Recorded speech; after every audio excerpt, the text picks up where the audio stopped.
Abraham eut foi dans le Seigneur. Genèse 15, 6.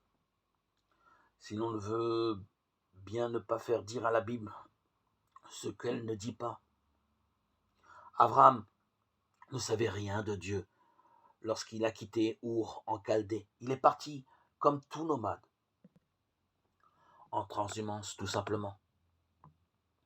Ses pas l'ont porté, lui, son père et la famille de ses frères, le long des pistes, du croissant fertile selon les besoins du troupeau. C'est seulement à Haran, actuellement en Syrie, après une longue route déjà, que la voix de Dieu s'est fait entendre, l'invitant à abandonner le reste de la troupe et à poursuivre son chemin jusqu'au pays de Canaan. Le chapitre 12 de la Genèse résume en quelques mots seulement cette toute première étape de l'histoire du patriarche. Abraham s'en alla comme le Seigneur le lui avait dit. Genèse 12, 4.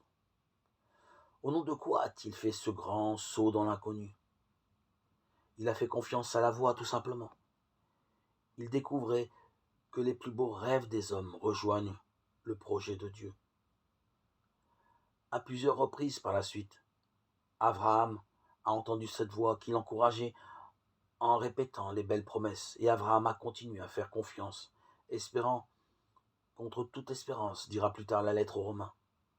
C'est ce bel entêtement de la confiance malgré tout, malgré le temps qui passe, que la Bible appelle la foi.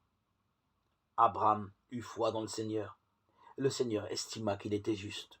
Genèse 15, 6. Quelles que soient les difficultés, les lenteurs de l'histoire, les sirènes du découragement, nous sommes invités à ce même entêtement.